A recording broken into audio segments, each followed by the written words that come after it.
Okay guys, well I'm just going to get started without the feedback. Let me play this video just to show you a little bit about what we're talking about with AI wearables. So this is Lief AI.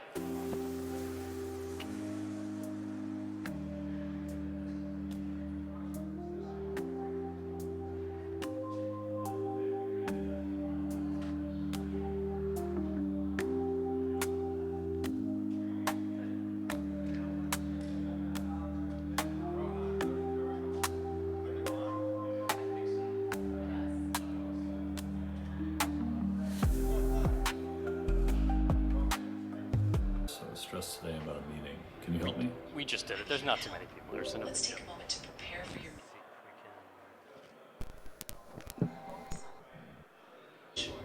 and your exhales long using the Lief's vibration as your guide. Amazing work. Your HRV is consistently high. Keep up the great breathing rhythm. You're doing wonderfully. Once you're feeling more relaxed, you can also explore any specific concerns about the meeting and how to approach them.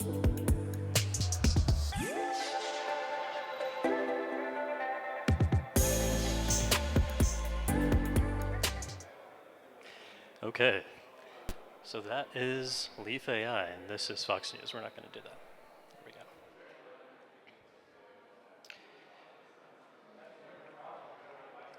So since there's not too many of us here, maybe we can have this be pretty informal and just kind of question and answer if people do have questions. But what I wanted to talk about today is Lief AI. So Lief is basically a wearable device that measures a biomarker, a gold standard biomarker of mental health.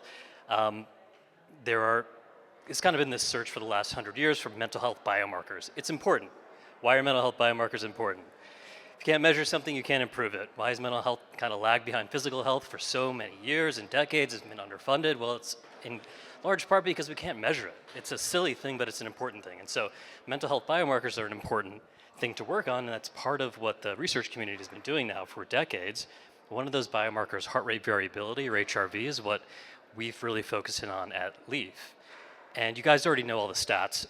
We are in a mental health epidemic. There are more than 57 million Americans who have a mental health condition. If you look around the world, there are hundreds of millions of people who have anxiety, who have depression, who have addiction, and we are not really doing a great job of treating them. And that is sort of a shame. You know, we're letting this problem kind of fester, looking the other way, and it's not the ideal situation. So is there a solution?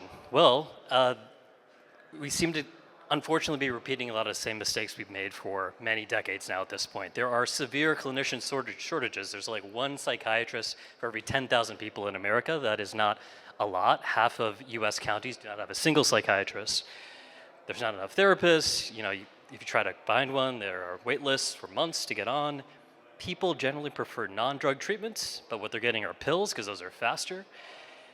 And now we have AI, and so AI could be coming to the rescue. I think a lot of us have experimented with ChatGPT as a mental health therapist, as a quasi-therapist. Millions of people are doing that now too, but unfortunately without objective data, you can't really know when to deliver therapy or whether it's even really working, and the AI doesn't really know how you feel. And those are a lot of numbers, and that was kind of like a, I guess, startup pitch or business pitch, but this is more personal to me. I grew up dealing with anxiety and depression myself. I was lucky enough to find a book my mom had lying around the house about meditation. That totally changed my life. It probably saved my life. And so I started studying the brain, became a neuroscientist, looking at how the brain changes during meditation to try to figure out, well, what had happened to me and if there are ways that I could help other people too. And I've been doing this now for like more than a decade. But it started here. After the labs, I eventually bought a one-way ticket to the Himalayan mountains to go find these monks that we'd been studying in the laboratory, put brainwave sensors on them, heart rate sensors, and try to figure out what meditation really was and maybe build a machine to help other people do it too that couldn't go to the Himalayas. So that is what I did. We measured the brainwaves of monks all around India, the Himalayas, the border of Nepal and China, and met a lot of really interesting people on this trip, which was really helpful. This is a video which I don't, let me see if I can actually play it. Yeah, so we ended up going to all these really remote monasteries all around in Ladakh, which is like in the desert Himalayas, putting these sensors on these monks, they were very game.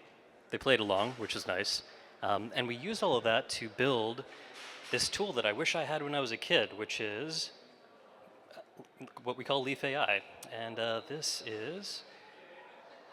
is kind of the idea, right? And I'll show you guys a demo afterwards if anyone's curious. But essentially what we built is an AI wearable that has a tracking system in it that personalizes to your own physiology. So what happens when you think, when you feel, your thoughts influence your emotional state influences your body, and your body then influences your thoughts. We're in this kind of feedback loop. And it turns out that you can actually measure a biomarker of the body, what I mentioned before, heart rate variability. We do that, and we feed that into an AI system that's been trained by Stanford psychiatrists and clinical psychologists on techniques like cognitive behavioral therapy and other gold standard mental health techniques. And so what you can imagine is a therapist who knows how you're feeling and can provide instant feedback to you in the moment when you need it the most. And so we've trained this on a bunch of data. That data goes into this large AI system rather than being used to target you for ads or some other nefarious purpose. It is instead being used to understand you, to help you understand yourself. And we kind of pair this idea of monitoring and treatment. So again, like a lot of wearables are just measuring, right? And that is sort of half of the equation. What you really want to do is be able to measure when someone needs help and then intervene in that exact moment. And that's really the core thing that we built with Leap is this feedback loop where the device, which is like a wearable that kind of fits underneath your clothing. I'm wearing one now. It's invisible for the most part. You can't really see it. But it has a haptic interface built into it. And so as your body starts to shift, let's say we're talking about anxiety here, right? This can be applied to a lot of different things, anxiety, depression, addiction, etc. All of these have a low HRV biomarker correlate. But let's just talk about stress for now, or anxiety. More clinically, this device, if you're measuring accurately heart rate variability, you can actually tell when someone's starting to shift into a state of higher anxiety. The device turns on and it starts to mirror their heart rate back to themselves through vibrations, through the patch in real time. How much time do I have? Like a minute? Okay. So it's sort of this feedback loop where in the moment, as you're walking around, and I just got one now because I hate public speaking. This is a lot better because I thought it was going to be more people, and that's just, but I'm still even getting activated. And this is kind of part of the magic of having a AI wearable that's designed for your mental health, right? It's looking at your own body and it's able to turn on and haptically guide you. And so if I wasn't giving a talk right now, what I'd be doing is breathing with this device.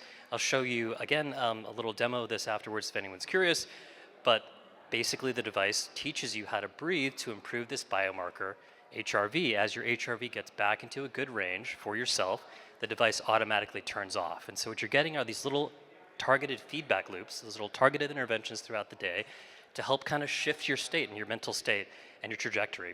And we add AI on top of that in order to, after the fact, sort of look at what happened to you over the course of the day, and you can kind of pack apart the triggers, the mental triggers, the cognitive triggers. But what we're doing here is pairing in this sort of precision behavioral health model, both the body, the somatic, and the cognitive, the brain. And so that's Leaf. I'm out of time, but if anyone's curious about a demo, happy to show you guys. Thank you.